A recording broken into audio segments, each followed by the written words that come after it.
And here comes the interesting twist.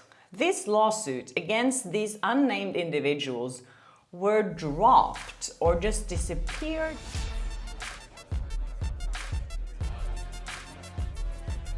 Hi and welcome to Flaa Talk. I'm Kjersti Flaa, and here on my channel I talk about my good and bad experiences in Hollywood and working as an entertainment reporter, and a lot about Blake Lively and Justin Baldoni legal feud.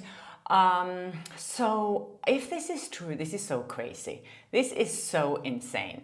So if you watch Without a Crystal Ball, Katy, she has her YouTube channel where she's been digging really deep into Blake Lively and Ryan Reynolds' businesses.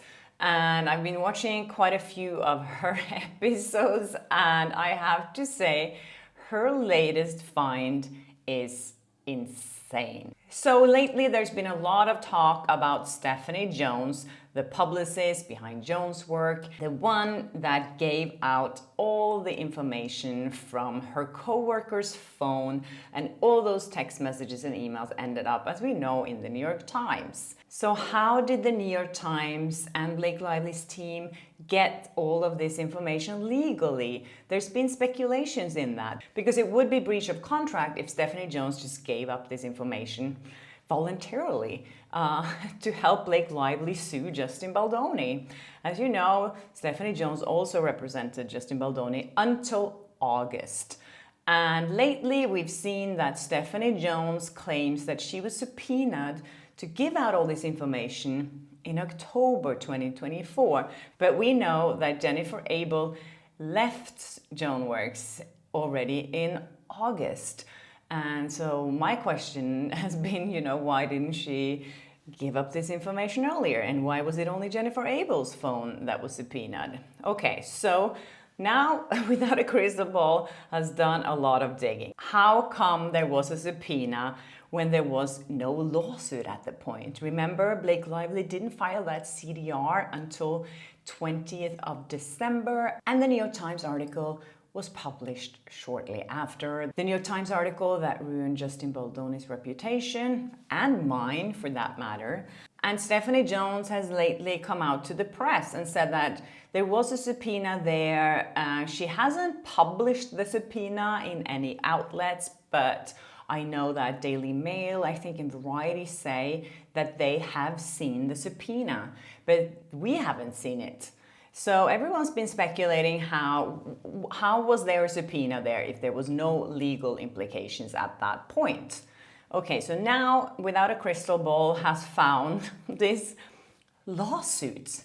So allegedly, this company called Van Zandt Inc., it does exist, and she's looked into it, and Van Zandt Inc. is owned by Ryan Reynolds. So this company sued Jane and Joe Doe, the Does, which are like somebody, nobody, anonymous people. So Van Zandt Inc. alleged that unnamed individuals or entities believed to be current or former employees, contractors, or agents breached contractual and fiduciary obligations, including confidentiality agreements and duties of loyalty and good faith. I didn't even know that you could file a lawsuit against unnamed people, but apparently you can. Also, you have to remember that Stephanie Jones is married to Jason Huadis. So he is actually a senior partner at WME, which is the management company that represents Ryan Reynolds and Blake Lively. So Stephanie Jones definitely has ties to WME and, has access to Blake and Ryan at this point. And I don't know, maybe she told her husband, like, I want revenge on Jennifer Abel, and I hate Justin Baldoni for leaving the company. What can we do? I have her phone. How can we give it to Blake Lively so she can hurt them? That could definitely have happened. Because another question is, how did Blake Lively's team know that she had all this information about Jennifer Abel and Melissa Nathan? How did Blake Lively's team know about all these text messages and emails if no one had told them about it? So of course they got that information and they were like, how can we get this information? How can we get these texts and emails legally? So apparently this company has been inactive for 11 years and Blake Reynolds is the CEO. When I saw this, I was like, how can we connect Vanson Inc. to Ryan Reynolds and Blake Lively? How do we know that they're the owners of this company? And someone had done a public record search on Ryan Reynolds, and the address of Ryan Reynolds on public records is the same address as Vanson Inc. In the court documents. Also, these court documents are filed by the same lawyers and the company that represents Blake Lively and Ryan Reynolds in their lawsuit against Justin Baldoni. And here comes the interesting twist. This lawsuit against these unnamed individuals were dropped or just disappeared, vanished the day before Blake Lively filed the CDR complaint in California Civil Rights Department. So for some reason, this lawsuit wasn't needed anymore. And that's where it all becomes so suspicious. So I asked ChatGPT actually what could happen if this whole thing, if this is true. And he or she and my friend ChatGPT said, if these speculations are true, the Vanson Inc.'s lawyers filed a lawsuit not with the intent to litigate, but solely to obtain subpoena power and circumvent confidentiality protections. Then they could potentially face legal and ethical consequences. So if Brian Friedman digs into this, which I think for sure he will do if he doesn't already know about this, that could be really harmful for Blake Lively's lawsuit. This is just like, it's so shady to me that they could do something like this. That's why I was like, I can't believe this. This is just too suspicious. This is just too crazy to me. Thank you, Katy, over at Crystal Without a Crystal Ball, for finding out all of this stuff. I've been reading all the comments on Reddit as well, and no one has really questioned this. And the court documents are public. There's a link here that you can see the court document that was filed as well. So everything is public information. And the thing is, there's no other explanation for how Stephanie Jones could be subpoenaed. So someone here is saying that this is called a straw lawsuit, and it's common in celebrity lawsuits and ironically smear campaigns. Vanson Inc., an active, possibly inactive company, is used as a front and has no active relationship with anyone in this scenario, is used to harass and intimidate third parties for discovery, fish for information that's off limit or out of scope, damage reputations, and it's extremely unethical. They make third parties believe they're forced to comply when in reality, they don't have to and can fight it in court. If Stephanie Jones knew this and was not involved in any of this, she would have fought it and notified Wayfarer.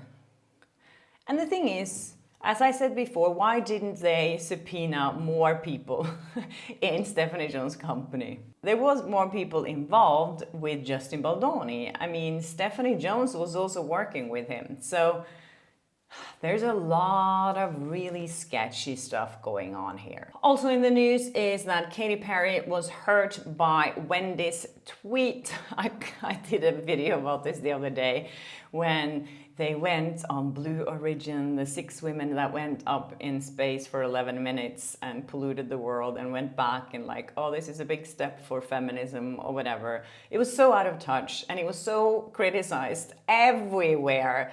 For their tone-deaf performance in front of the world, pretending that this was important to anyone else but themselves. And I didn't even notice this, but I did see later that Katy Perry was holding up this butterfly in front of the camera, and I didn't know that the names on that butterfly were the places she's going touring for her new album. So she used the opportunity to promote her new album. And the interviews that was done with her before and after were just so dumb. You can watch it in my previous video.